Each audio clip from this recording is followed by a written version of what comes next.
Bismillahirrahmanirrahim. Alhamdulillahirabbil alamin wassalatu wassalamu ala asyrafil anbiya'i wal mursalin wa ala alihi wa sahbihi ajma'in. Subhanaka la ilma lana illa ma 'allamtana innaka antal alimul hakim. Rabbi shrah li sadri wa yassir li amri wahlul 'uqdatan min lisani yafqahu qawli wa la hawla wa la quwwata illa billahil aliyyil azim. Bismillah ma syaa Allah. La yasuqul khaira illa Allah. Bismillah ma syaa Allah. La yasrifu su'a illa Allah. Bismillah ma syaa Allah. Ma kana min ni'matin famin Allah. Bismillah ma syaa Allah. La ya'ti bil hasanati illa Allah. Bismillah ma syaa Allah. La hawla wa la quwwata illa billah. La hawla an ma'siyatillah illa bi asmatillah wa la quwwata ala ta'atillah illa bi aunillah. Khairu ma uhayyikum bihi tahiyatul Islam wa tahiyatul Islami salam. Assalamualaikum warahmatullahi wabarakatuh. إلى حضرات النبي المصطفى رسول الله صلى الله عليه وآله وصحبه وبارك وسلم وإلى كافة الأنبياء والمرسلين والملائكة المقربين وإلى آله الطيبين الطاهرين وأصحابه الأكرمين والتابعين وتابعيهم وإلى جميع أولياء الله الصالحين والشهداء والعلماء والفقهاء والمحدثين وإلى سائر مشايخنا ومشايخ مشايخنا وأهل أسانيدنا وسلسلاتنا وإلى أرواح أموات المسلمين وإخواني الحاضرين والغائبين وخصوصا إلى صاحب هذا الكتاب الشيخ الزرنوجي رحمه الله تعالى عليه وإلى شيخنا الشيخ محمد نور الدين مربوع البنجري المكي شيء لله لهم الفاتحة. أعوذ بالله من الشيطان الرجيم. الحمد لله رب العالمين الرحمن الرحيم مالك يوم الدين إياك نعبد وإياك نستعين اهدنا الصراط المستقيم صراط الذين أنعمت عليهم غير المغضوب عليهم ولا الضالين. مرحبا بوصية رسول الله صلى الله عليه وآله وصحبه وسلم. أهلا وسهلا. Adhan. Didengar adhan kan? Kita jawab adhan dulu nah. Sudah habis? Sudah habis. Masya Allah. Dah habis. Masya Allah, nanti kita tak dengar adhan tadi kan. Nanti bila nak solat adhan semula kita guna madhab kita Syafi'i. Dalam madhab Syafi'i adhan itu miliknya solat. Sebab itu bila nak solat baru adhan. Tadi Ustaz cuba nak taklid pada madhab Hanafi. Madhab Hanafi apa? Madhab Hanafi adhan itu miliknya waktu. Bukan waktu dah masuk adhan tu.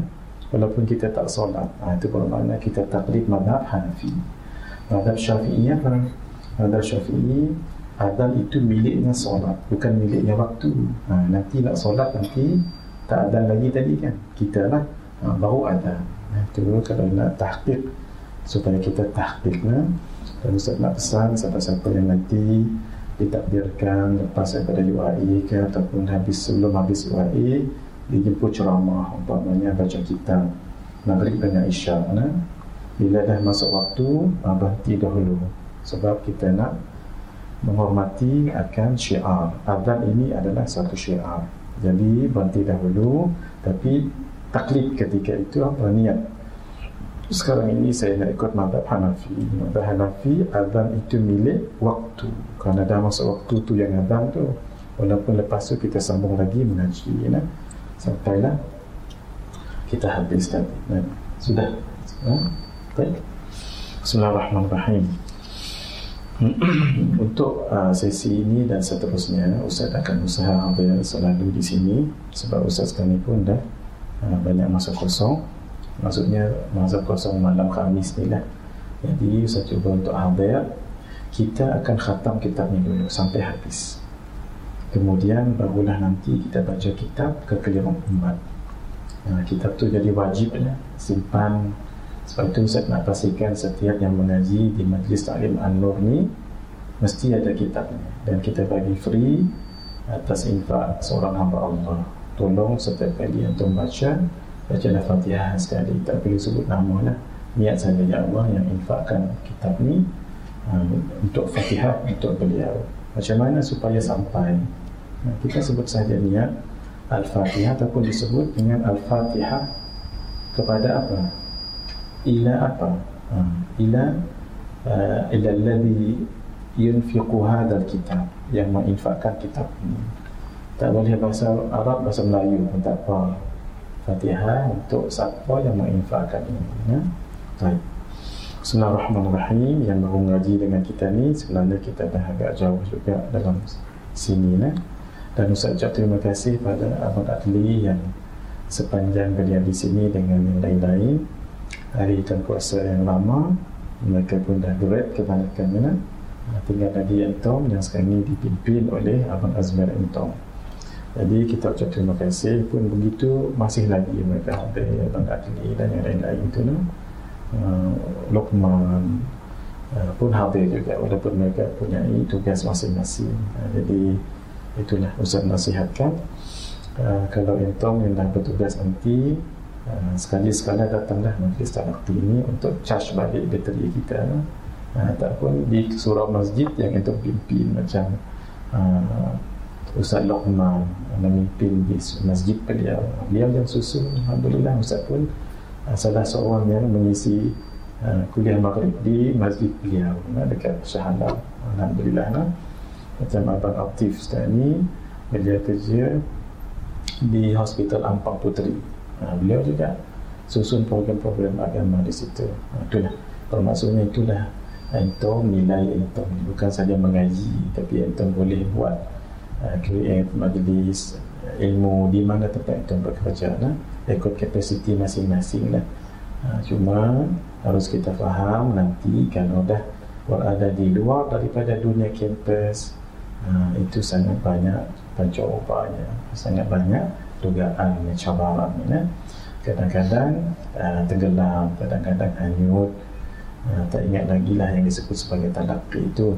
Paling kurang datanglah ke surau masjid yang ada talaqi supaya kita boleh recharge balik, jangan terus menghilangkan diri. Itu tidak elok lah. Sebab apa? Sebab kita memang dah dididik daripada matrik dahulu sampai sekarang pun bertalaqi. Sama ada ustaz hadir tidak hadir, kita perlu hadirkan diri. Mungkin ada ustaz lain yang akan ganti dan sebagainya. Itulah antara adab dalam talaqi. Baik, bismillahirrahmanirrahim. Kat mana itu Azmi? Tak ingat dah ustaz. Lama dah kita tinggal. Catatan Antom kat mana? 69. Baik. Azmi baca, ya. Azmi baca, ustaz akan syarah. Lupa ustaz tadi. Mana yang warna kuning tadi? Plastik kuning. Yang itu.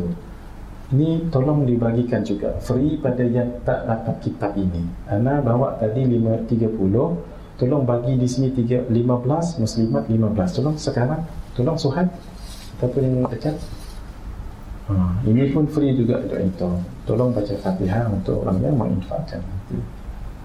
Silakan buat dhabit dan sebagainya, sebab itu kitab Antom. Cuma 15 tolong bagi dengan muslimat, supaya mereka dapat juga. Lepas ni Antom belilah sendiri. Lepas ni yang dapat ni rezeki lah, yang tak dapat pun rezeki juga, tapi beli sendiri. Yang 15 tolong bagi muslimat.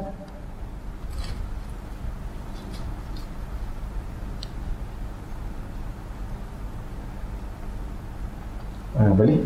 Kalau boleh talaqi kita jangan putus-putus macam ni, tak sedap. Kita selesaikan dulu, saya lupa tadi. Tolong bawa 15 ke muslimat sekarang. Ada angkat ke kertas, angkat ke muslimat.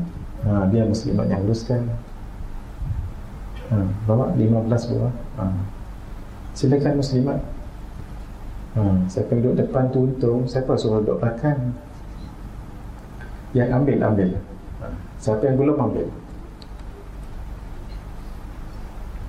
Muslimin dah habis. Dapat kat belakang. Pasal plastik tu dekat belakang. Yang belum dapat, mohon maaf, nanti belilah sendirilah. Harganya RM8, 8%. Beli dekat Fajar buku Fajar Ilmu Baru. Kalau nak dapat murah, sebut nama ustaz. Bertawasul dengan nama ustaz. Dan sungguh kitab ni dia tahu, anak murid ustaz bagi tahu, saya mengaji dengan Ustaz Mahathir, insya-Allah dia bagi free. Bukan free.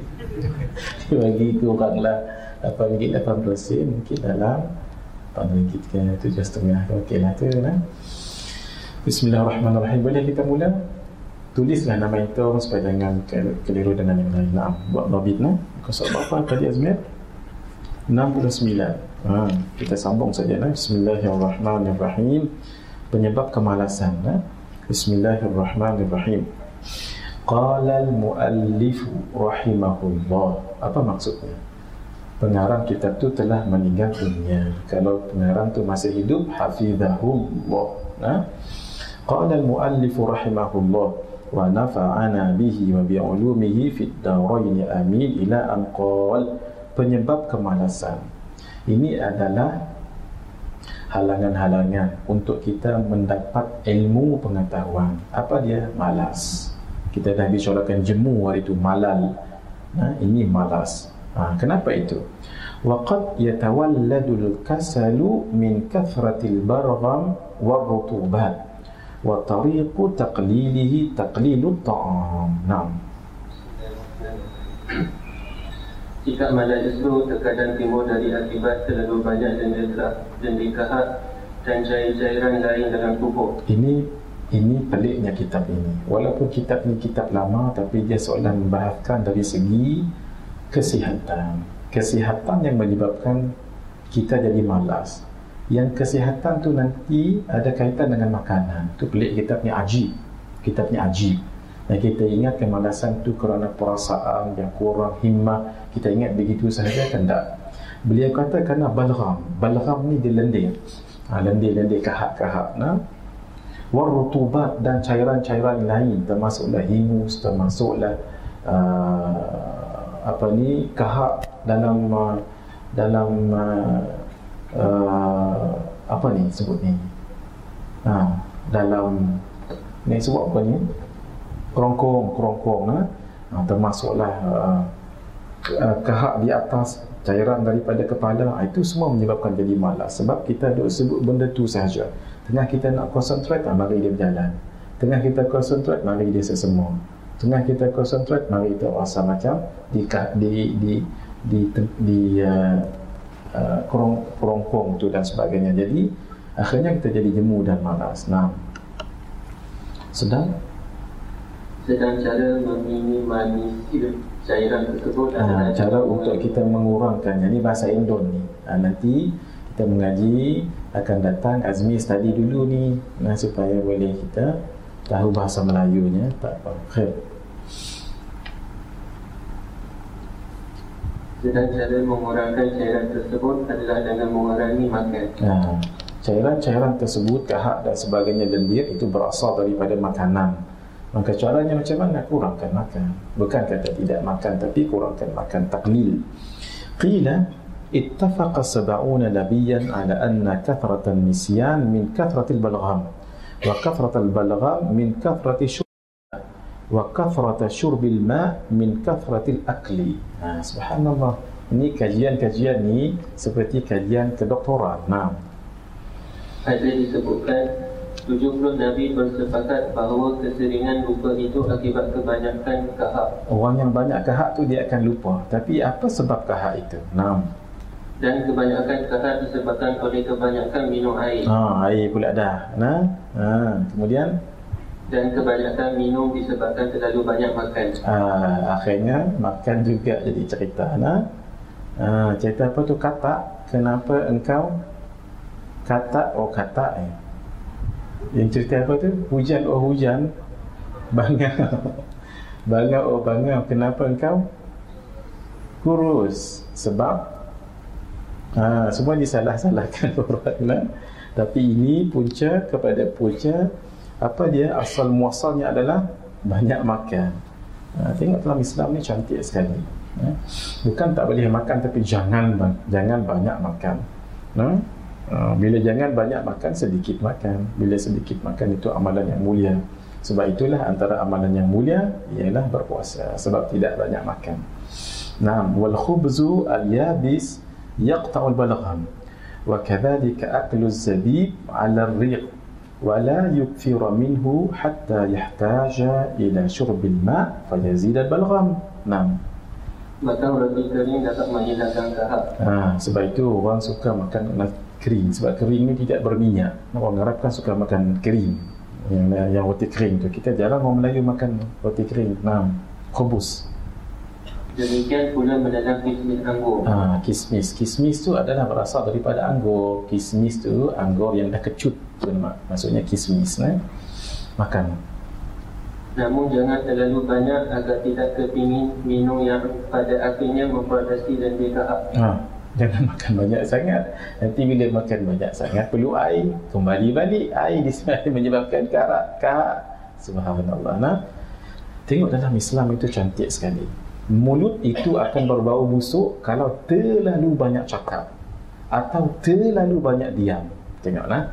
Kalau banyak cakap nanti mulut jadi bau busuk lah. Dan kalau terlalu banyak diam, sebab tu tidur kan diam, bau. Sebab itulah in between, just nice. Bercakap bila perlu. Tak perlu jangan bercakap. Tengok Islam tu mengajar begitu.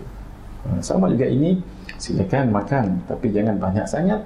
Sebab kalau banyak sangat haus perlukan air. Air akan menambahkan balgham. Balgham itu adalah kahak menyebabkan kita lupa. Wasiwaku yuqadilul balgham. Alhamdulillah. Wa yazidul hifdha wal fasaha. Fa innahu sunnatun saniyah tazidu fi thawabil salati wa qiraatil Quran. Bersiwak dapat mengurangi kahak. Ini nama siwak. Siwak itu adalah sejenis kayu. Dan ia sunat lebih besar daripada jari kelingking dan lebih kecil daripada ibu jari. Di ujungnya ni buat macam bulu-bulu. Macam mana nak buat ni? Kalau orang tak expert, dia pukul dengan tukul, pum. Kalau orang dah expert, saya pernah lihat Habib Zain bila ada kayu macam ni apa dia tunjuk dengan anak buah yang rapat lah, yang tak rapat dia buat elok. Kami malam tu dia tunjuk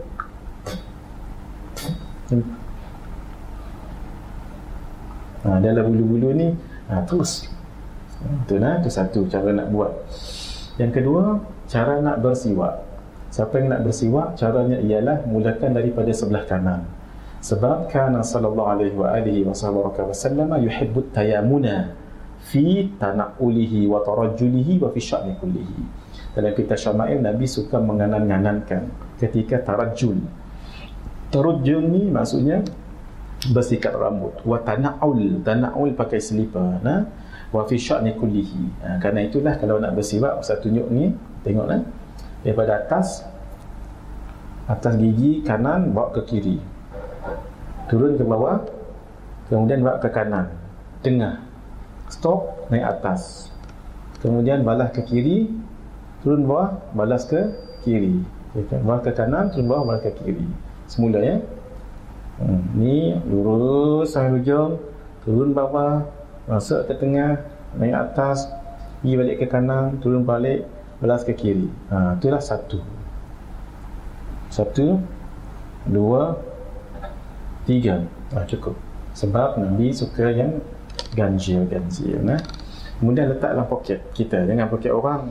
Poket kita. Kalau yang malu-malu tu pakai casing, tak apa, letak casing. Masya Allah. Apa kata pengarang kitab, musannif kitab?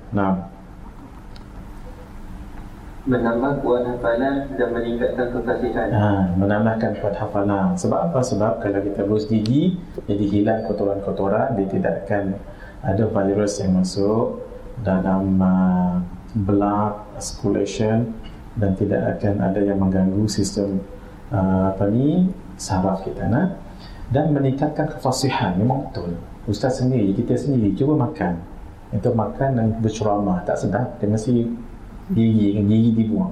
Gigi dibuang pula. Burus gigi. Kita cakap pun jadi fasih. Fasih tu apa? Fasih tu pertama lancar. Yang kedua, bila kita bercakap, kita sebut perkataan tu satu-satu. Jadi jelas orang dengar. Especially kalau bercakap bahasa Arab. Bila cakap bahasa Arab, fasih ha tu berbunyi ha, kaifa haluka. Kalau shin tafashi sh, dia berbunyi tu. Kalau sa, kalau va, orang dengar pun sedap betul lah, kenyang orang dengar. Macam orang cakap Inggeris, kalau kita cakap Inggeris, your pronunciation tu sedap. I go to school yesterday, sama. Tapi I go to berbunyi tu berbunyi. Sudah UIA mesti tahu ni macam bahasa Inggeris. I go to school yesterday. Move. Biasa ada tu. Medicine.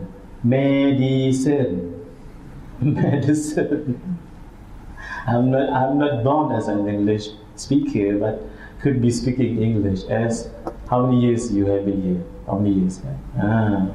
Itulah hebatnya orang Melayu, sebab semua lidah orang Melayu ni lembut. Kalau cakap bahasa Arab, you are more Arab than Arab people. If you speak English, you are more English than Englishmen. Itulah yang menyebabkan Syekh Ahmad Didat hairan tengok Profesor Tan Sri Profesor Dr. Ahmad Kamal Hassan ada kat sini kan? Jumpa tak jumpa? Tan Sri Profesor Kamal Hassan. Yang peliknya dia orang Pasir Mas, orang Kelantan. Cakap bahasa Inggeris, ya Allah, kenyang kita mendengar. Naam. Demikianlah bersiwak termasuk sunnah Nabi yang dapat menambah pahala solat dan membaca Al-Quran.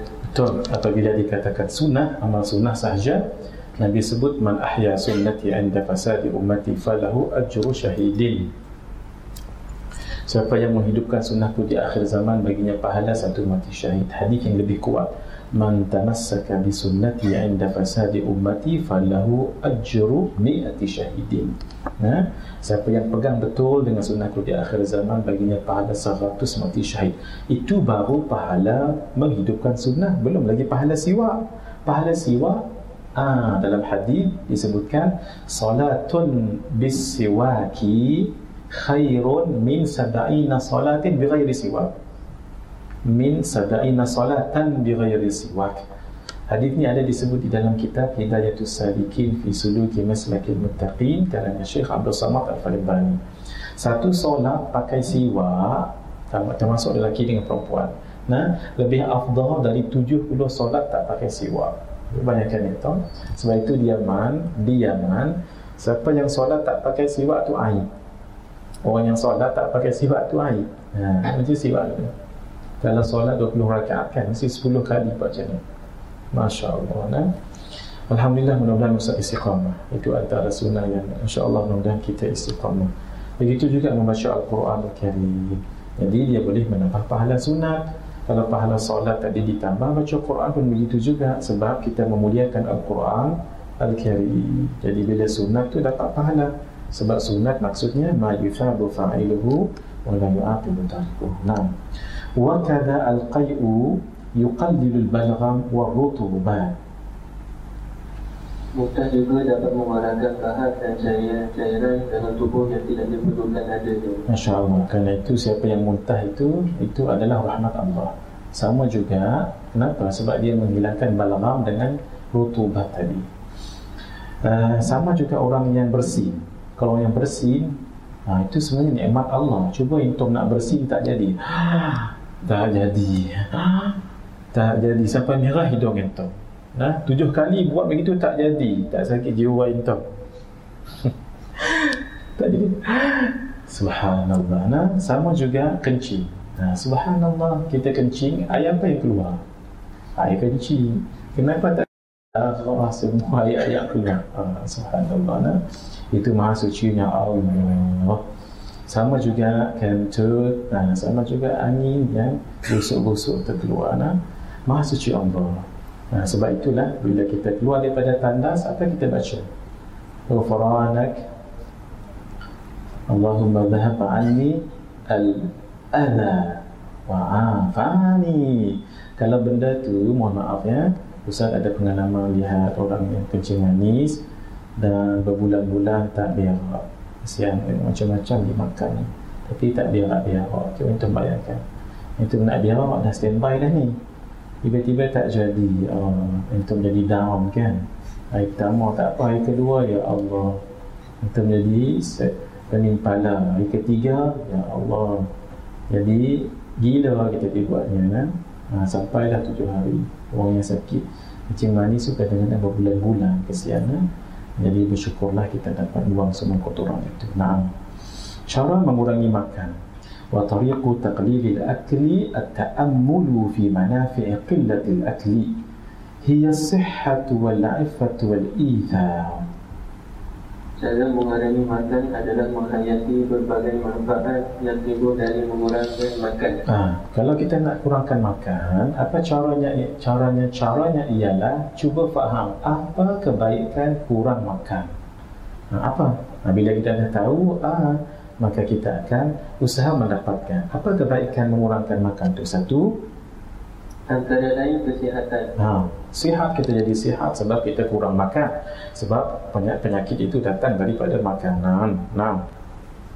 Terhindar dari yang haram. Sebab kadang-kadang yang kita makan kita tidak tahu apakah ia syubhat ataupun haram. Al-Imam Al-Haddad sebut, siapa nak perkataannya itu bercahaya, keluar seperti hikmah-hikmah, hendaklah dia usahakan jangan makan benda yang syubhat selama 40 hari. 40 hari itu jangan makan yang syubhat. Apa maksud syubhat? Syubhat ni benda yang tak jelas halal ataupun haram dia. InsyaAllah ia halal, insyaAllah, tetapi dia tak jelas, tak ada tanda halal ataupun datang daripada negara orang bukan Islam, tapi tak ada cap halal, tapi nak kata haram secara mutlak tidak juga. Itu namanya syubhat. Syubhat ni hati kita tak tenang dibuatnya, itu syubhat. Jangan makan yang syubhat selama 40 hari, insya-Allah nanti lidahmu akan bercahaya. Sebab apa? Sebab makan perut kita ni tak makan benda yang syubhat. Tambah lagi yang haram jangan dimakan, sebab yang haram ini boleh menumpulkan ingatan kita, blunt. Yang menghafal Al-Quran tu jadi blunt, jadi tumpul. Sebab itulah ada seorang penguasa, raja, anda tak sebut, saya tahu tu, dia nak tengok orang tu warak ataupun tidak. Ada tak lagi orang yang Allah selamatkan mereka dari makanan yang haram? Dijemputnya sebahagian ulama, ada sebahagian ulama makan, ada sebahagian yang lain tidak. Barulah dia tahu, subhanallah, memang ada lagi Allah jaga sebahagian ulama yang tahu benda itu haram, walaupun dari segi zahirnya orang tak tahu, batinnya mungkin bila ketika dia lihat ni, mungkin ada signal ke, ataupun di sini dia kuat bergetar ke, ataupun dia rasa loya ke, ataupun dia nampak sesuatu ke. Itu bagaimana Allah nak menyelamatkan orang-orang sedemikian. Kita ni tak ada indikator. Sebab apa? Sebab kita banyak sangat dosa. Ada seorang syekh dijemput oleh muridnya datang ke pondok ataupun ke rumahnya. Hadir, memang disediakan khas kambing. Syekh ni ketika nak ambil kambing tu tak jadi, dia makan makanan yang lain. Rupanya diperhatikan oleh anak muridnya. Selepas majlis, Tuan Guru, mohon maaf, Tuan Guru, saya sediakan khas kambing ini untuk Tuan Guru. Kenapa Tuan Guru tak makan? Mohon maaf, saya bukan tak makan, tapi aku merasakan ada sesuatu pada kambing ini. Gurunya ni orang yang fiqh. Akhirnya esok dia pergi tempat yang dibeli kambing. Saudara, bicara denganku secara jujur, apa yang berlaku pada kambing ini? Akhirnya dia tak boleh nak lari.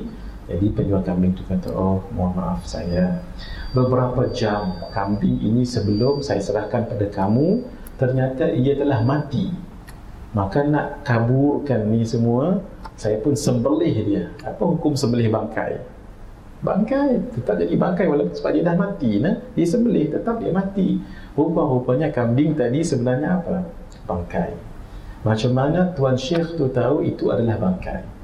Sebab dia apa? Dia kata, ketika aku melihat kambing ini, nafsuku nak celapok nak makan, nak bersungguh-sungguh nak makan. Aku tahu inna nafsa la'ammaratum bisu. Sesungguhnya nafsu ni memang suruh selalu benda hak tak elok.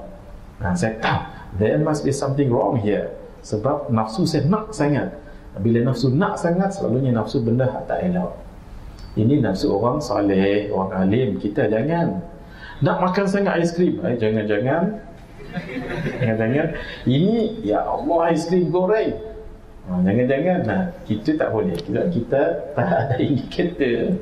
Kita dah habis indikator tu, kecuali orang-orang yang warak sahaja. dan prihatin terhadap nasib orang lain. Al-ithar ni ialah memberi hak orang lain dan memberi hak kita kepada orang lain, itu nama al-ithar. Contoh al-ithar, kita ada program di satu majlis. Bila kita nak makan tinggal seketul ayam, kita ada 2 orang kawan dengan kawan kita. Al-ithar, kita jangan ambil, bagi dengan kawan. Kita makan apa? Makan nasi dengan telur apa semua, lauk ayam bagi dengan dia. Itu nama al-ithar. Sama juga dengan air sebotol. Jadi air itu kongsi, kita minum sikit, yang lain bila dia minum banyak. Itu nama al-ithar. Tapi harus difahami, al-ithar hanya boleh dalam perkara harus sahaja, dalam perkara sunat tidak boleh. Contoh, apabila kita sudah berada di saf pertama, lelaki, tiba-tiba kita lihat ada orang yang kita hormati, mungkin, ataupun kawan kita, mungkin, ataupun senior kita, kita pun persilakan dia ambil tempat kita saf yang pertama, kita pergi ke belakang. Hukumnya makruh. Sebab apa? Sebab Allah telah pilih kita untuk berada di saf yang pertama. Sebab saf yang pertama ni pahalanya besar berbanding dengan saf kedua dan seterusnya. Khairu sufufir rijal awwaluha wa khairu sufufin nisa akhiruha. Sebaik-baik saf orang lelaki yang mula-mula sekali, yang perempuan di belakang, untuk mengelakkan fitnah. Dalam bab perkara sunat tidak boleh ithar. Jadi ithar maksudnya kita bagi kat orang, tu jadi kita kurang makan, walaupun tu mungkin kita boleh makan.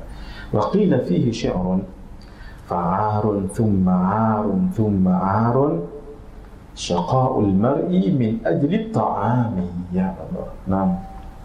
Dalam hal ini ada syair dibacakan, aib dan cela. Maksudnya bila kita tahu kaedah kan, apabila at-tikrar bermakna tarkiz. At-tikrar bermakna tarkiz kan, ditikrar ni diulang. Arun 3 kali, bermakna tarkiz. Aib. Aib sangatlah, maksudnya apa yang aib itu? Kerana makan manusia jadi celaka. Syaqa'ul mar'i, kecelakaan, kemusnahan seseorang itu, min ajli ta'ami, kerana disebabkan oleh makan. Sebab itu disebut dalam syair yang lain, man kana hammuhu batnuhu wa farjah faqimatuhu ma yakhruj minhuma. Kalau seseorang itu mahuannya, keinginannya, apa yang dimahunya dalam kehidupan hanyalah untuk memenuhi perut, maksudnya makan dan minum, dan syahwat hubungan yang satu itulah, maka faqimatuhu, apa dia punya kedudukan tu, ma yakhruj minhuma, apa yang keluar daripada keduanya, apa yang keluar daripada perut ataupun daripada bawah tu. Dia katakan, jadi orang dahulu makan sikit-sikit, kita pun makan sikit-sikit juga. Orang dulu makan sikit-sikit, kita sikit-sikit makan, sikit-sikit makan. Kita lah. Orang dulu tidur juga sikit-sikit. Tidur sikit-sikit kan. Kita sikit-sikit tidur.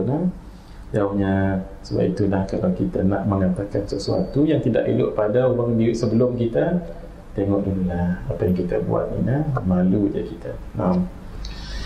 وعن النبي صلى الله عليه وآله وسلم أنه قال 3 يبغضهم الله من غير جرم.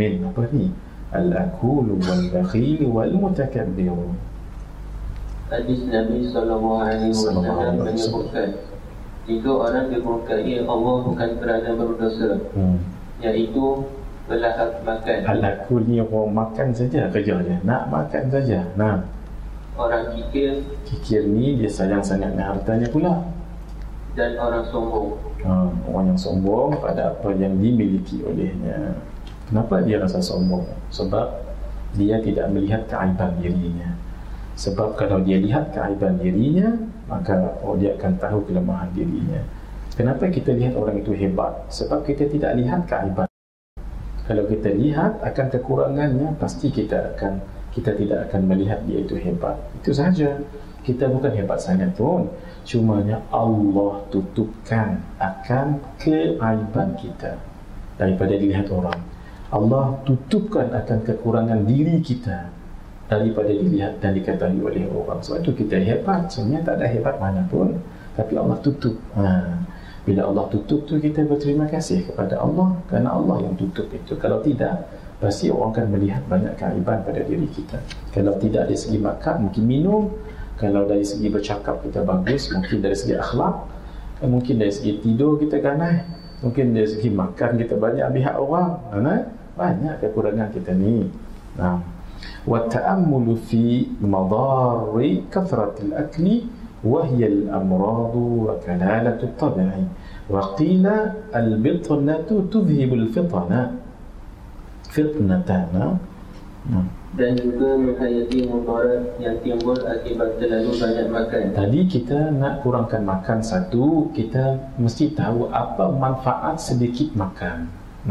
Yang kedua, kita nak kurangkan makan, kita mesti tahu juga apa mudarat banyaknya makan. Apa tu? Apa kalau banyak makan, apa mudarat? Satu, iaitu timbulnya berbagai penyakit dan beban. Banyak penyakit akan timbul. Sebab apa? Macam-macam. Kalau gula tu mungkin jadi kencing manis. Kalau garam lebih sangat mungkin darah tinggi. Kalau masam, jadi apa masam? Apa penyakit masam? Gout? Apa kaitan dua ni? Siapa masam? Allah SWT. Mesti ada yang lebih mesti mengundang penyakit. Wa kalalatu tab'i, ini bebal. Subhanallah. Dan dikatakan ada kata mujarab menyatakan perut kenyang, kecerdasan pun hilang. Al-bitnatu tudhibul fitnata. Dia sebenarnya betul. Al-bitnatu berasal daripada batan. Batan ni perut. Kenyang perut, jadi kecerdasan, kecerdikan pun jadi hilang sikit-sikit. Sebab bila perut kenyang, dia menguaplah, mengantuk. Bila mengantuk, tidurlah. Itu dia jawabnya. Payah nak fikir. Sebab dah nak mengantuk mata. Kerana itu kurangkan makan. Dan juga habisnya, hukiya an Jalinus annahu qal ar-rumman naf'un kullu was-samaku dararun kullu. Masya Allah. Wa qalilu samaki khairun min kathratir rumman. Masya Allah. Ada hikayat bahawa Galinus berkata. Galinus ni apa? Tabib dan ahli filosof daripada Yunani. Orang zaman dulu ni. Masya Allah. Apa kata beliau? Buah delima manfaat seluruhnya. Buah delima. Pernah makan buah delima hitam? Tak makan? Mana tak masak kena? Buah delima. Pramuka ke bukan? Jangan silap faham ni. Ni live ke ni? Ni live bukan? Aku silap faham nanti. Sekarang ni macam-macam ya. Kita cakap sikit salah pun dah jadi viral, ya Allah. Kita belajar apa dengan makhluk ni, dengan cameraman ni. Kita belajar kalau every word comes up from your lips will be recorded by this makhluk. Bagaimana kiraman katibin, lebih lagi. Itu yang kita pelajari. Tapi jangan takut, berbicaralah sesuatu yang bermanfaat. Nescaya apa yang dirakamkan orang ini menjadi pahala bagimu walaupun selepas kematianmu. Wa iyyaka, jaga-jaga, jangan mengumpat, jangan kata yang tak elok, nanti akan menjadi dosa walaupun selepas kematian. Sebab yang ni tak dipadam, kecuali internet itu kena bom ataupun rosak dan sebagainya. Kerana itu benda sebegini boleh menjadikan pahala kita bertambah ataupun dosa kita bertambah. Jadikan ia sebagai wasilah, jalan untuk menambahkan pahala kita. Apa kata beliau? Buah delima manfaat seluruhnya. Jus ke ataupun makan terus ke. Dan ikan itu mudarat seluruhnya. Ikan apa ni? Ikan tengok juga, ada juga ikan yang elok, tidak mengapa. Tapi kalau makan terlalu banyak. Tapi makan ikan sedikit lebih bagus dari makan delima banyak-banyak. Sebab apa? Sebab kaedah menyebut ma tajawaza an haddihi inqalaba ila duddihi. Apa-apa yang lebih daripada had sepatutnya nanti akan jadi hukum sebaliknya. Contoh, minum air ni harus kan? Minum air adalah harus. Kalau kita niat minum air untuk dapat ceramah dengan baik, orang dapat dengar perkataan kita dengan jelas, hukumnya sunat. Tapi kalau minum terlalu banyak memudaratkan, bila memudaratkan jadi apa hukumnya? Jadi haram. Yang banyak-banyak tu jadi haram. Sama juga, walaupun buah delima itu manfaat, ikan dikatakan kurang bermanfaat, tapi makan sedikit yang tidak bermanfaat lebih baik daripada berlebihan yang bermanfaat, takut nanti boleh jadi mudarat. Wa fihi aidan itlaful mal.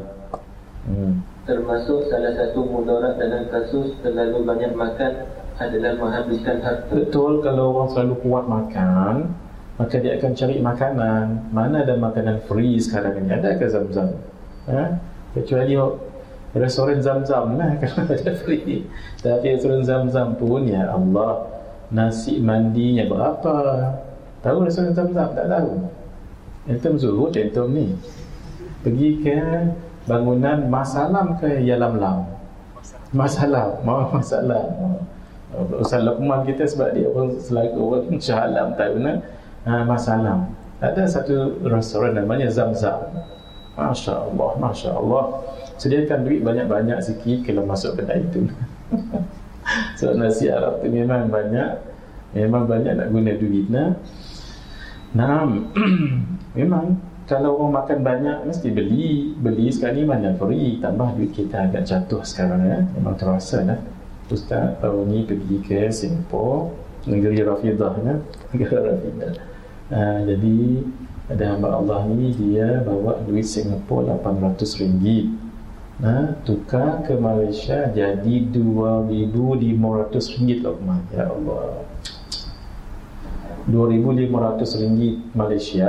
Ustaz sebut Luqman tadi sebab Luqman kat sini, Ustaz nak habaq dengan Luqman. Jangan kata pergi apa 2,500 Luqman ringgit. Itu dah duit kita. Doa sajalah. Subhanallah. Sebab itu ada hikmahnya kalau kita pakai dinar emas. Dinar emas dia tak akan jatuh banyak.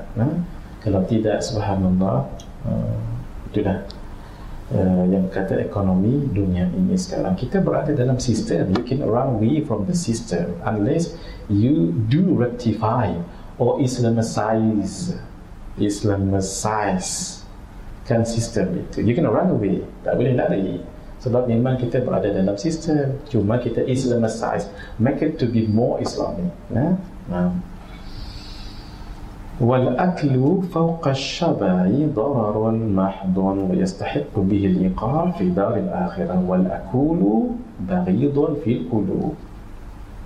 Maka setelah perut kenyang adalah bumi mudarat dan mendatangkan siksa di akhirat. Memang kalau dah kenyang sangat-sangat akan datang mudarat. Paling kurang mengantuk yang sangat-sangat. Kalau tidur, nasi tu dalam tu tak sempat dihadam lagi, dia jadi tidur tu esok rasa kenyang lagi, sebenarnya dia basi dalam ni, dia belum diproses, dihadamkan. Memang nanti akan jadi siksa di hari akhirat. Dah lepas subuh makan sedap, buka puasa, maghrib lepas, isyak lepas, tarawih ma'asalamah witir, subuh, ya Allah 5. Tu yang kata nanti you are responsible di hari akhirat.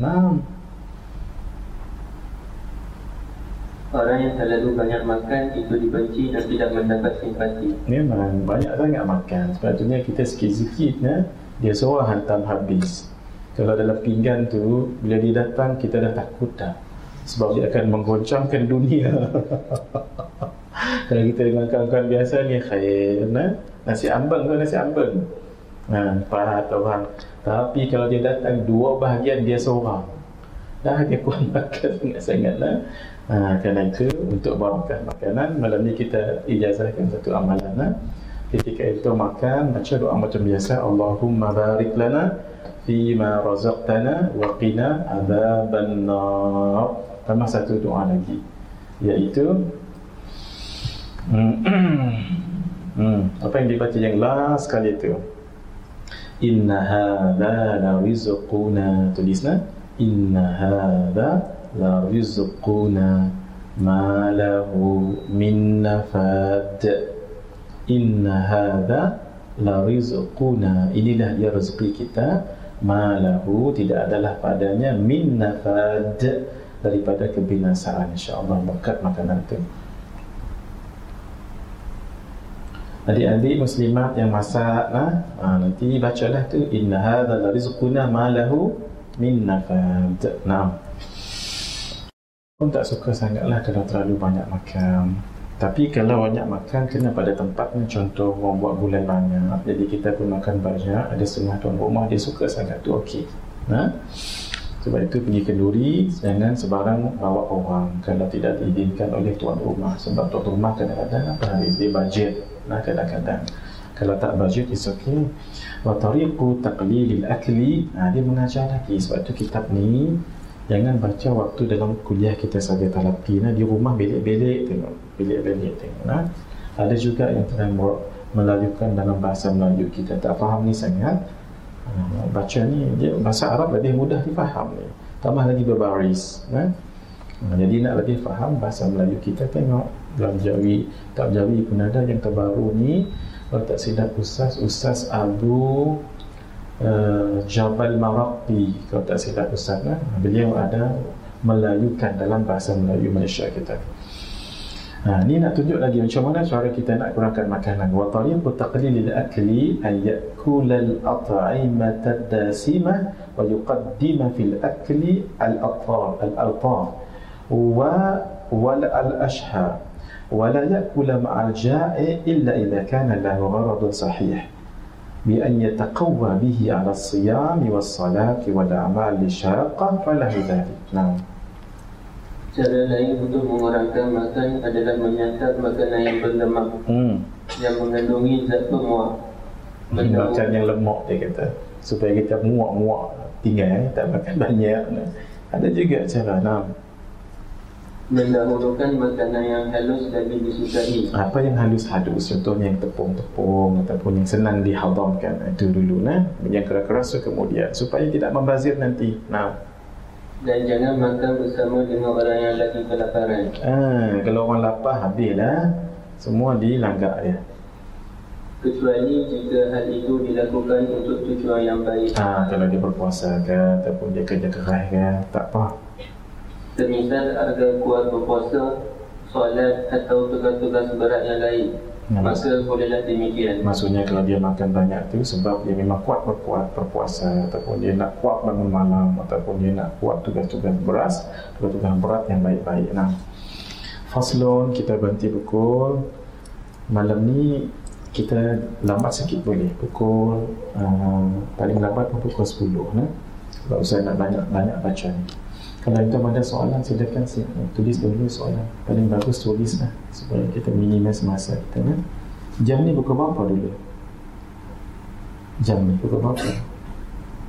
Pukul 9. Jam tu betul ni? 9 tu betul tengok 9.45 ke ataupun 10.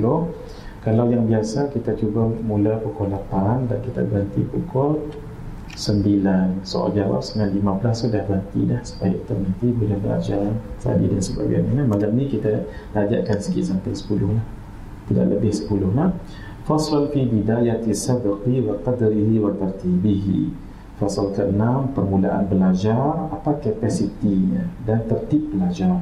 Sebab itu masih lagi dikira sebagai pelajar, jadi itu kena tahu supaya itu mengaji sedikit tapi barokahnya banyak. Jangan sampai orang berpuluh tahun mengaji tapi sedikit dia tetap. Kata penggarang kitab ni mukadimah dulu. Sebab apa? Sebab dia tidak menjaga akan adab-adabnya. Orang yang menjaga adab dalam belajar ni, walaupun dia belajar sikit, tetapi ya Allah, seolah-olah dia belajar berpuluh-puluh tahun. Ingat tak cerita kat sini dulu? Cerita Al-Imam Abu Hanifah, ingat tak? Beliau ketika nak mencari gurunya, beliau istikharah dulu berapa minggu, berapa bulan? 2 bulan beliau beristikharah cari guru ni. Akhirnya Allah takdirkan beliau berjumpa dengan gurunya Hamad ibn Sulaiman. Hamad ibn Sulaiman ni seorang yang sangat fiqah, sehingga Al-Imam Abu Hanifah itu menjadi orang yang sangat fiqah dan mampat ilmunya. Ulama katakan kehebatan hujah Al-Imam Abu Hanifah, kalau beliau katakan dinding ini adalah emas, nescaya orang yang dia berhujah dengannya akan mengatakan na'am, itu adalah emas karena kekuatan hujahnya. Itulah yang diturunkan kepada Al-Imam Malik, Imam Syafi'i dan sebagainya, sebab semuanya menjaga adab waktu belajar. Luar biasa. Al-Imam Abu Hanifah An-Nu'man, beliau tidak pernah berlunjur ke arah rumah tuan gurunya, walaupun jauh rumah tuan gurunya itu 7 jalan yang lurus. Berapa lebih kurang 7 section. Section pertama 2, 3, 4, 5, 6, 7 kan. Dia duduk dekat rumah dia ni, tak berani berlunjur kaki ke rumah guru Hamad ibn Sulaiman. Itulah yang beliau sebut, ma madatu rijlayya nahwa manzili Syekh Hamad wa kanat masafatu manzilihi wa manzili Syekhihi 7 sikat. Ini disebut di dalam kitab Risalah Al-Mustarsyidin karangan Al-Imam Al-Muhasibi yang ditaklikkan oleh Syekh Abdul Fattah Al-Khuddah. Memang begitu. Cuba lihat, orang yang ilmu dia kemah dan lama dan pekat kerana dia menjaga adab. Hari permulaan belajar lagu mana? Kana ustazuna Syekhul Islam Burhanuddin radhiyallahu ta'ala anhu yuqifu bidayat as-sabqi ala yawm al-arbi'a. Ini boleh kita belajar ni. Guru kami Syekhul Islam Burhanuddin radhiyallahu ta'ala anhu memastikan permulaan belajar pada hari Rabu. Beliau mula belajar pada hari Rabu. Ada rahsianya tu. Cuma Ustaz lupa. Ada riwayat hari Isnin Allah menciptakan pokok, hari Selasa apa, hari Rabu apa, Ustaz lupa lah. Nanti kita jumpa, kita bicarakan balik hadis tu. Wa kana yarwi fi dhalika hadithan wa yastadillu bihi wa yaqul, ni lah hadis baru tadi kita sebut, qala Rasulullah sallallahu alaihi wa alihi wasallam, ma min syai'in budi'a fi yaumil arbi'a illa wa qad tamma wa hakadha kana yaf'alu Abu Hanifah. Dalam hal ini beliau meriwayatkan hadis sebagai dasar dalilnya. Tengok ulama-ulama buat sesuatu mesti ada dalil. Sign autograph tu apa dalil dia? Kita minta autograph kan, apa dalil dia? Pernah terfikir dalilnya dia apa?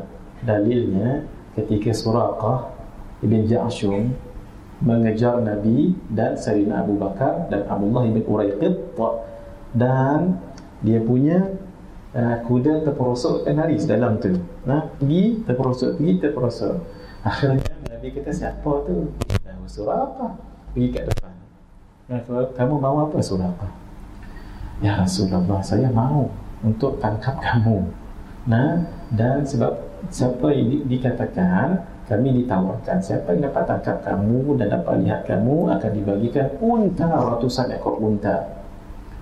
Kalau begitu kata Nabi, tidak mengapa, nanti kamu akan dapat. Nanti akhirnya dalam pemerintahan Sayyidina Umar, beliau dapat akan tijam, akan tengkolok daripada Raja Byzantine itu, dapat kepala dia.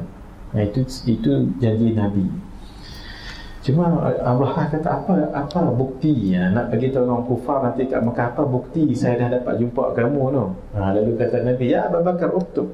Sayyidina Abu Bakar tulis sesuatu kat papan. Sebagai tanda dah jumpa dia.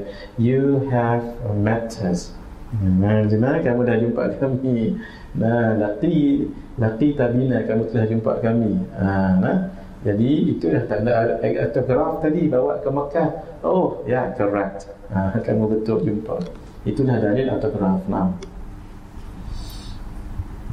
Dan katanya, bersabda Rasulullah SAW, tiada sesuatu pun yang dimulai pada hari Rabu kecuali sungguh sempurna. Sebab itu, kalau nak buka gerai, buka hari Rabu. Kalau nak presentation, ikut guru itu.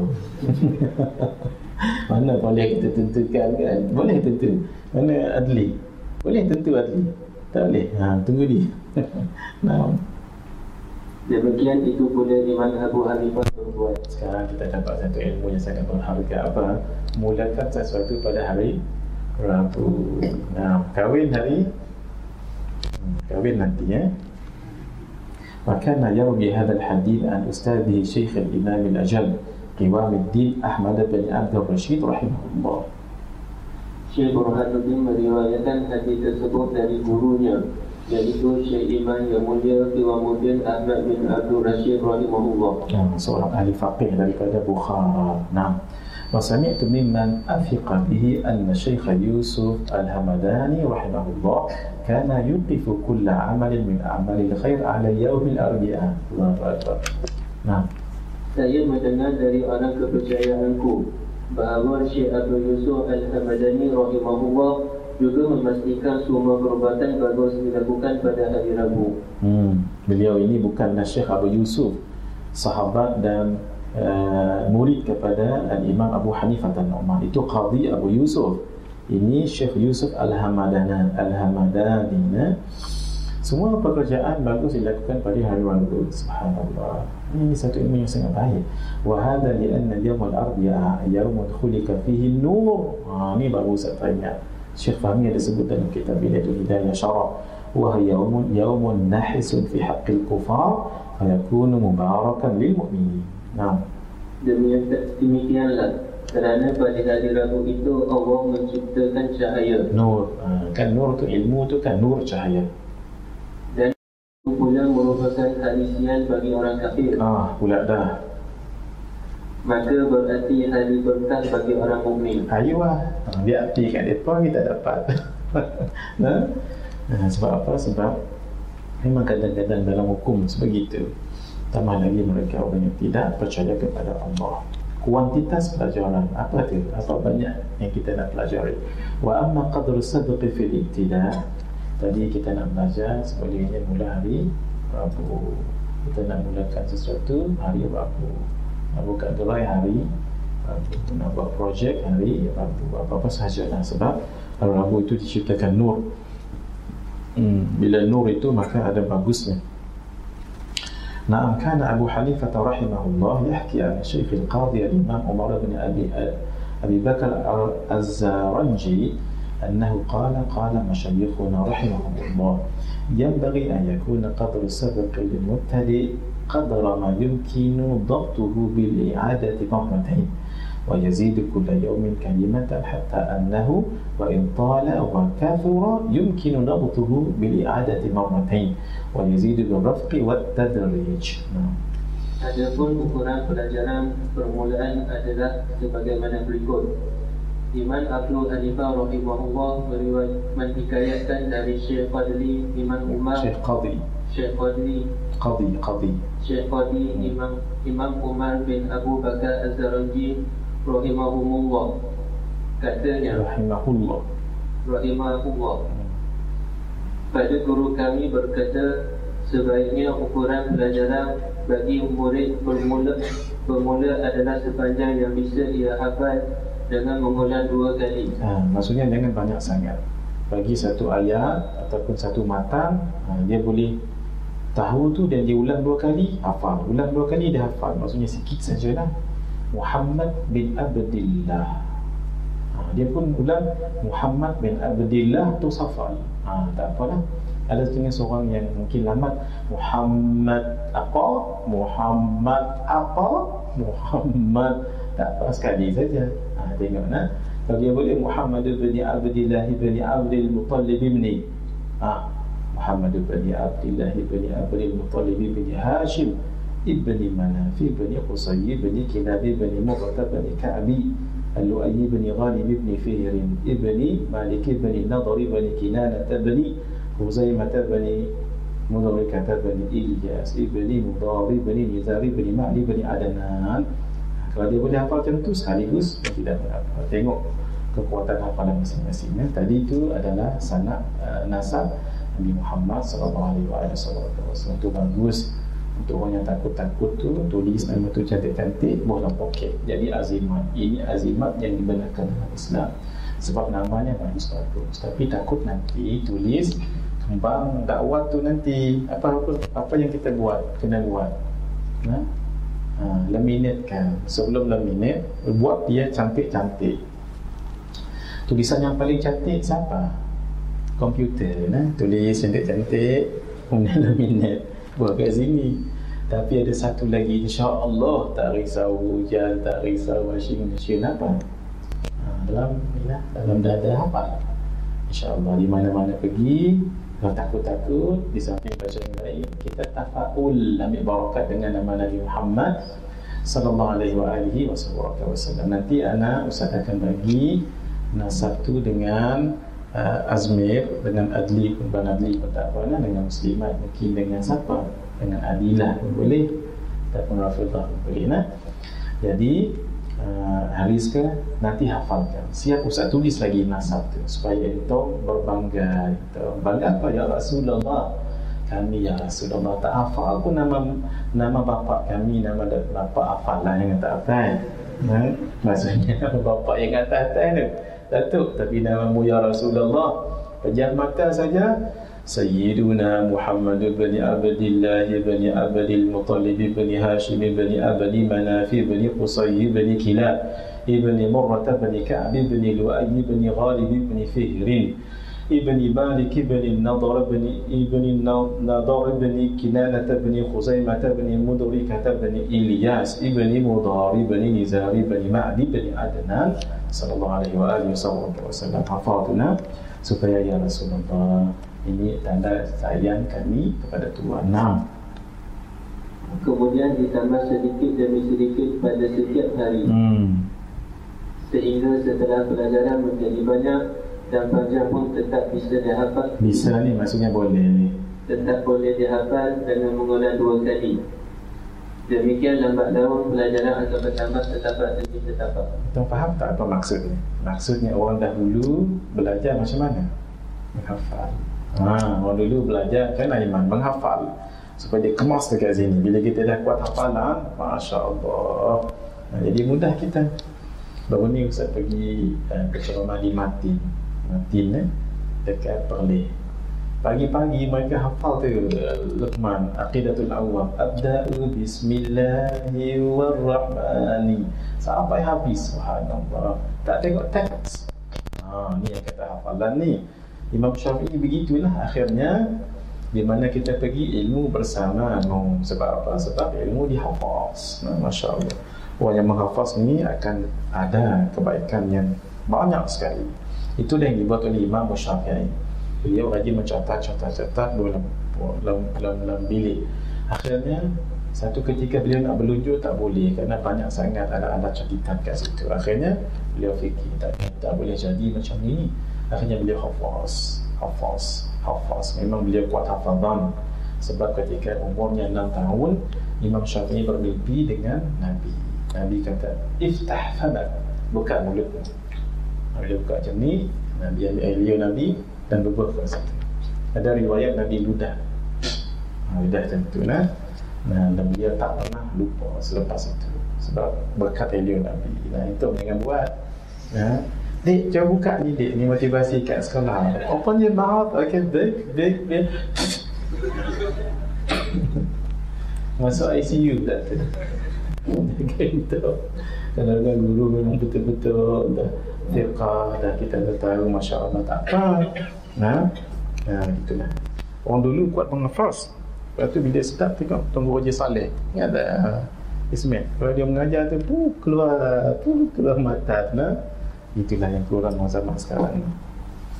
Wa amma idza, sikit lagi wa amma idza tala sabqu fil ibtida' wahtaja al-muta'allimu ila li'adati 10 marrat fahuwa fil intihai aydan yakunu kadhalik li'annahu ini betul kan, li'annahu, bukan li'attahu, li'annahu ya'tadu dhalik wa la yatruku tilka al-i'adah illa bijuhdin kathir. Apabila pelajaran pertama terlalu panjang sehingga untuk menghafalnya perlu mengulang 10 kali, maka seterusnya sampai akhir pun akan demikian, kerana hal tersebut telah menjadi kebiasaan yang amat susah untuk dibuang. Tengoklah, apabila pelajaran yang terlalu banyak jadi dal. Bila dal ni orang tak berapa mahu dah untuk menghafalnya, kecuali orang yang bersungguh-sungguh himmah yang kuat. Ustaz jumpa ada seorang, saya anggap dia walaupun muda tapi guru Ustaz. Dia umur 12 tahun dah berada dekat Indonesia. Di Indonesia tak sama belajar dengan Malaysia ni. Mereka menghafal, kemudian bukan senang macam kita ni menulis imla betul-betul. Kita semua dah ready dah, fine, okay, rakam lagi dah. Mereka diharamkan merakam. Masya Allah, yang nak rakam silakan. Masya Allah ilmunya sekarang walaupun muda, Masya Allah. Tapi Masya Allah ilmunya. Syekh Aiman Al-Akidi, Syekh Aiman Al-Akidi, dia muda daripada ustaz, tapi ilmunya Masya Allah. Sebab apa? Ilmu alat dia kuat, ilmu nahwu, ilmu tasrifnya dia hafal itu. Al-amthilah at-tasrifiyah itu ada tak? Kalau boleh hafal tu, daraba yadribu daraban wa madaraban fa daribun wa dzaka madrubun idrib la tadrib daraban madaraban idrabun. Supaya itu nanti senang. Bila kembali yang kedua, nasara yansuru nasran wa mansuran fa huwa nasrun wa dzaka mansurun unsur la tansur mansuran mansurun yansarun. Ada huruf mu'tal, ada naqis, Masya Allah. Ilmu kalau dihafal, macam orang hafal Quran jugalah. Dengan hadis kat mana pergi, ilmu dalam dada. Sebab itulah hebatnya Imam Syafi'i rahimahullahu ta'ala, ketika beliau berumur 16 tahun, beliau sudah khatam kitab Muwatta' Imam Malik. Kitab Muwatta' tu ada 7,000 hadis. Jadi Imam Malik suruh tulis, beliau tak baca melalui ingatan. Qala Imam Malik, ya ulam, ta'al, datang kat sini wahai budak. Inni ra'aitu nuran fi wajhik fala tudfi'hu bil ma'siyah. Aku lihat ada cahaya di mukamu, jangan padamkan ia dengan maksiat. Sayang sangat Imam Malik dengan Imam Syafi'i, tapi tengok tawaduk Imam Malik. Imam Malik dia tawaduk sangat-sangat. Tulis surat dengan Imam Syafi'i, apa khabar ya bani, wahai anakku. Nak tunjuk tawaduk Imam Malik. Walal Imam Malik ini, kata ulama, idza dzukira al-hadis fa malikun najam. Kalau disebut hadis, Imam Malik lah yang bintang dia, tak boleh lawan Imam Malik lah. Sampai ulama sebutlah Madinati illa Malikun, tidak ada seorang pun yang boleh berfatwa di Madinah melainkan Imam Malik. Pun begitu tawaduk beliau, tulis surat dengan Imam Syafi'i, tanya soalan dengan Imam Syafi'i. Entum pernah dapat mesej Ana tanya soalan tak? Entum yang tanya Ana soalan, Ana tak ada jawab pun. Mana Habibi, kerana Habibi kan dia Habib pernah tanya soalan Ustaz dulu kan, Bapa Purnama tak terjawab. Kadang-kadang sibuk. Ya Syafi'i, aku ingin bertanya padamu, man fardu, apa itu fardu? Soalan pertama. Yang kedua, apa itu fardu? Yang ketiga, apa dia dengannya baru lengkap fardu? Yang keempat, apa dia sembahyang fardu yang bukan fardu? Yang kelima, apa dia sembahyang yang dilakukan maka dia difardukan lagi sembahyang itu? Yang keenam, apa dia sembahyang di antara langit dengan bumi? Yang ketujuh, apa dia sembahyang di langit dan di bumi? Tengoklah soalan, standard soalan. Boleh jawab Haris? Imam Syafi'i dengan tenang, ngalir, insya-Allah. Baik, Tuan Guru jawab. Tuan Guru, ada pun yang dikatakan fardu itu adalah solat fardu. Yang dikatakan fardu adalah wuduk. Sebab wuduk itu menjadi fardu untuk solat nanti. Sebab ia syarat kepada sahnya solat. Kalau tidak, idzan tafa syaratu fantafal masyrutu. Kalau tak ada syarat ini, maka hilanglah yang disyaratkan, habislah solat tu. Yang ketiga, apa dengannya jadi lengkaplah fardu itu. Namanya tasyahud. Kalau kita solat tidak tasyahud, sah solat? Tak sah kan? Jadi tak sempurna. Apa dia sembahyang fardu yang tak fardu? Sembahyang budak kecil, dia sembahyang zuhur, sembahyang fardu, tapi fardu tak ke atas dia. Tidak, sebab dia kecil lagi. Sembahyang fardu yang tak fardu. Apa dia sembahyang fardu yang dia kena fardu lagi solat? Orang yang sembahyang dalam keadaan mabuk, dia mabuk, tak sah solat dia. Nanti dia recover, dia kena solat lagi, qada. Apa dia sembahyang di antara langit dengan bumi? Sembahyang Nabi Sulaiman. Sebab Nabi Sulaiman ada mukjizat angin, boleh sembahyang datang angin. Apa dia sembahyang di langit dan di bumi? Sembahyang apa tu? Sembahyang Nabi Muhammad sallallahu alaihi wa alihi wasallam. Itu cerdiknya Imam Syafi'i, sebab beliau sangat kasih dan sayang dengan Imam Malik.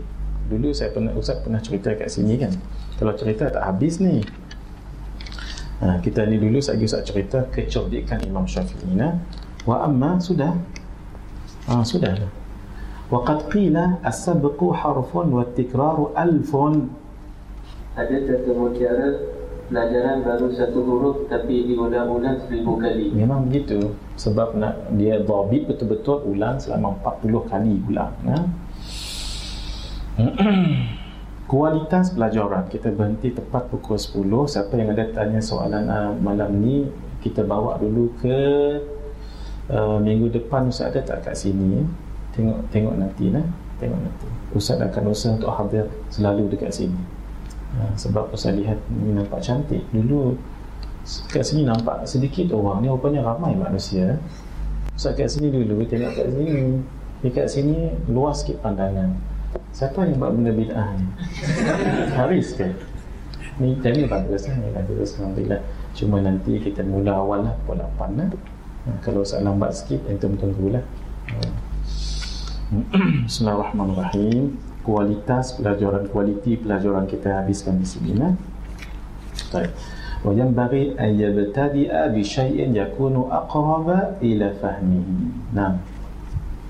Sebaiknya dimulai dengan pelajaran yang mudah dipahami. Memang begitu, sebab kita mula daripada yang senang. Sebenarnya kalau nak sedap, baca kitab gondol. Tahu kitab gondol? Kitab tak ada baris. Kitab ni sedap, kita baca sebab ada baris.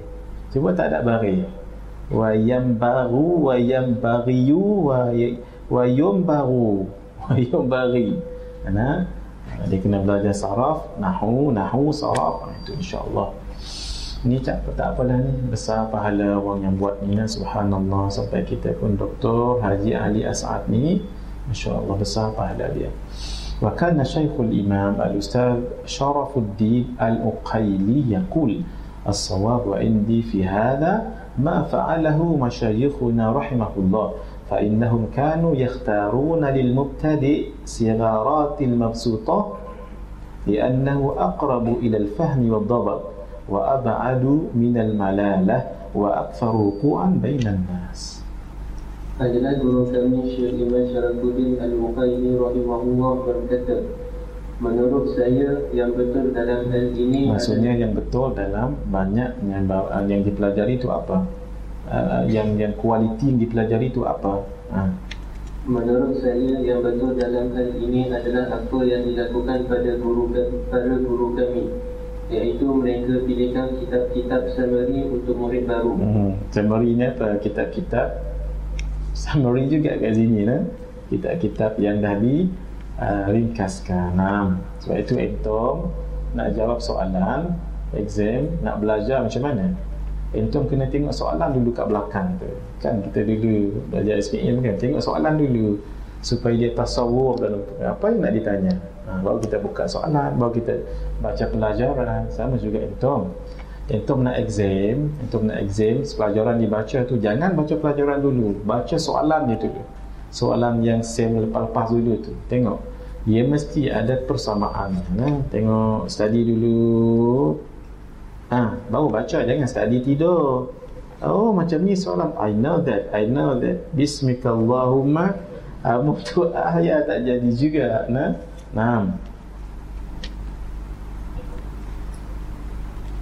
Murid baru bagi summary dengan begitu akan lebih mudah dipaham dan dihafal, serta tidak menjemukan dan banyak terjadi keaplikasi di tengah masyarakat.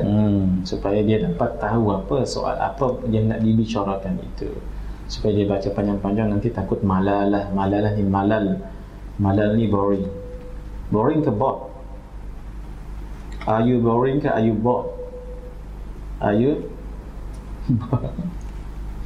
kalau cikgu tanya, are you boring? Student pun, yes, we are boring. Cikgu kata, of course, from very beginning of the class, you are boring.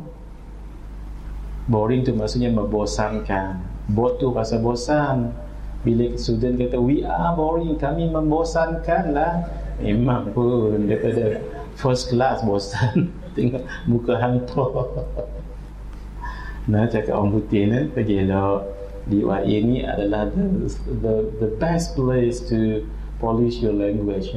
Walaupun tak pernah fly to any other countries, tapi ambil masa kat sini betul-betul 4 years, 4 tahun dekat sini. Jangan duduk dengan sama orang Kelantan, tak jadi. Dia kena duduk dengan orang Afrika, orang Nigeria, barulah polish bahasa Arab kita dengan bahasa Inggeris. Haris duduk dengan siapa Haris? Orang Melayu. Allah.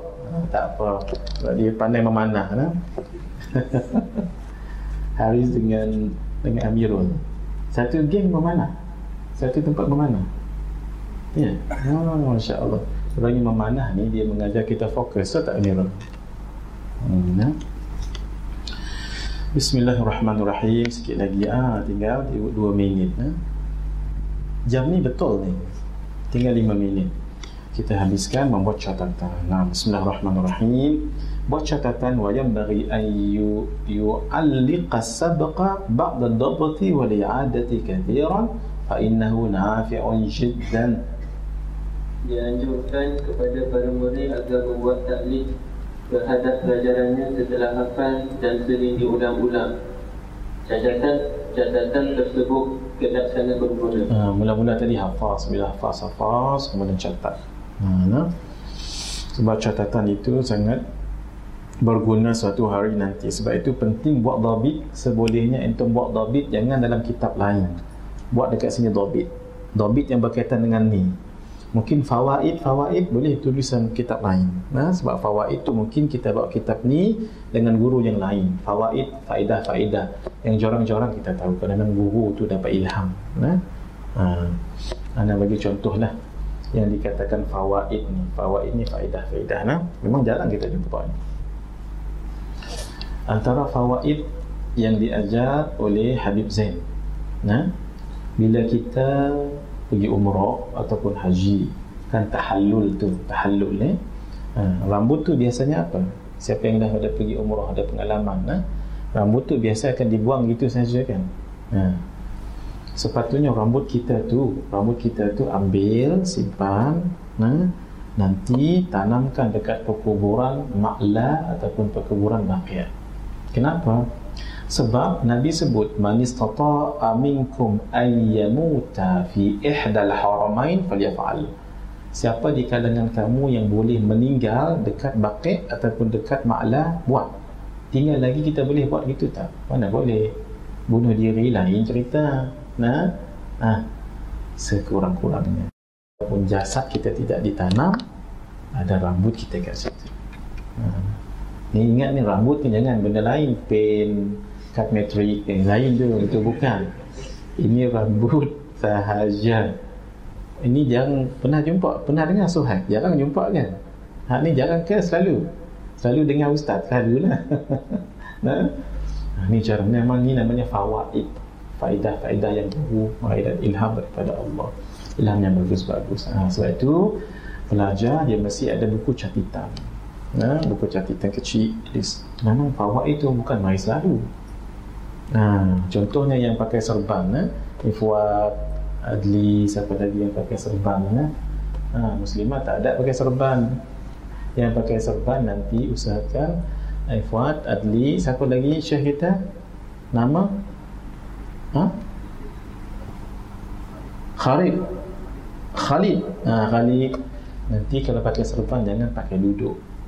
Kalau pakai serban pakai berdiri, sebab dalam kitab Al-Adab Al-Habib Muhammad Amin bin Adros, mana Hakim. Hakim, dalam kitab tu Hakim pernah disebutkan kalau pakai serban jangan pakai serban duduk, sebab ia nanti membawa kepada kemiskinan. Apa kaitan tu? Kadang-kadang tak dalam hadis tu, tetapi pengalaman tajribah alim ulama. Yang terakhir, wala yaktubal muta'allim syai'an la yafhamu fa innahu yurithu kalalat at-tab'i wa yudhhibul fitnata wa yudayyi'u awqatahu. Tafadhal.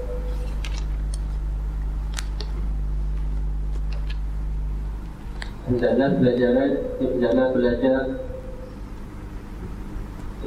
Betul? Jangan menulis. Hendaklah belajar jangan menulis sesuatu yang dia sendiri tidak faham, kerana dapat mengumpulkan tabiat, menghilangkan kecerdasan dan membuang-buang waktu.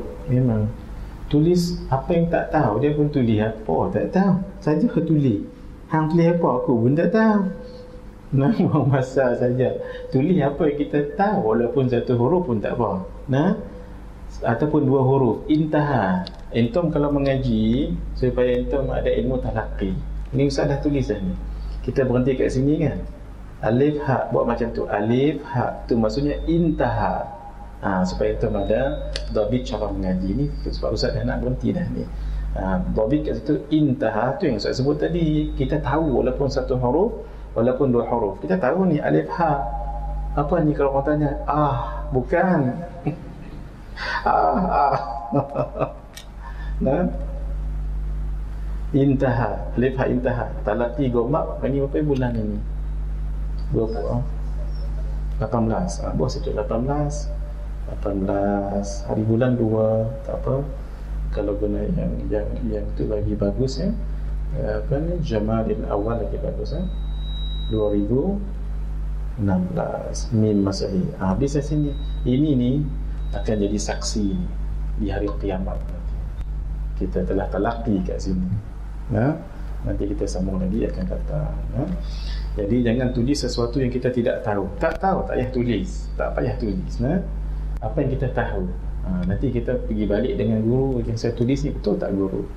Supaya jangan membuang-buang waktu sahaja memahami pelajaran.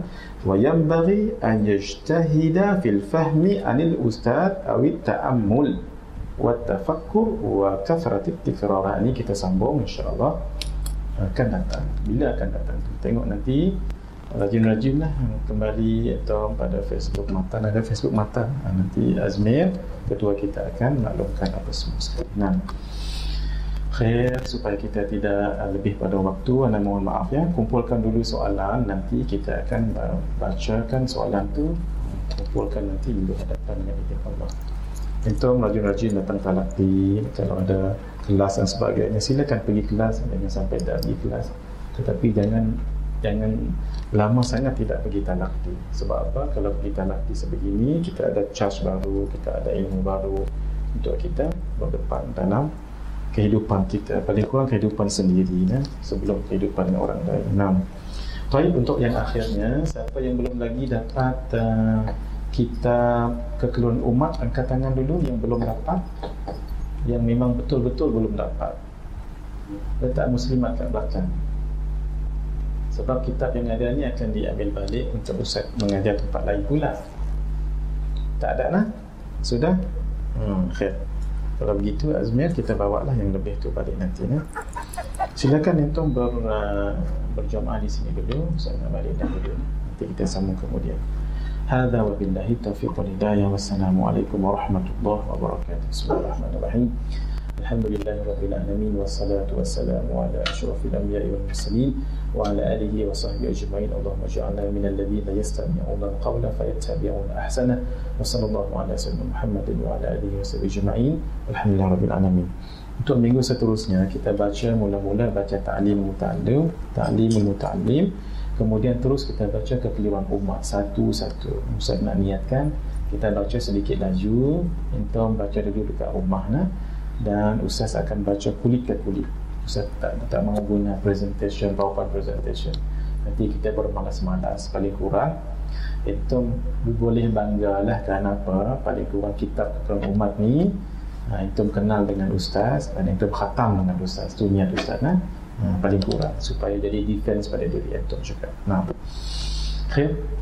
Ya Rabbana i'tarafna bi annana i'tarafna wa annana asrafna ala nadha ashrafna fatub alayna tawbah taghsil kulli hawba fasunna al-awrati wa amini rawati wa fili walidina rabbi wa mauludina wal ahli wal ikhwani wa sa'il khilani wa kulli bi mahabba ajratin aw sahba wal muslimina ajma amin rabbi fasma fadla wa juda man la kisabi minna بالمصطفى الرسول وبكل سول صلى وسلم ربي عليه عند الحب وآله وصحبه عدالة السحب والحمد لله في البدء والتناهي.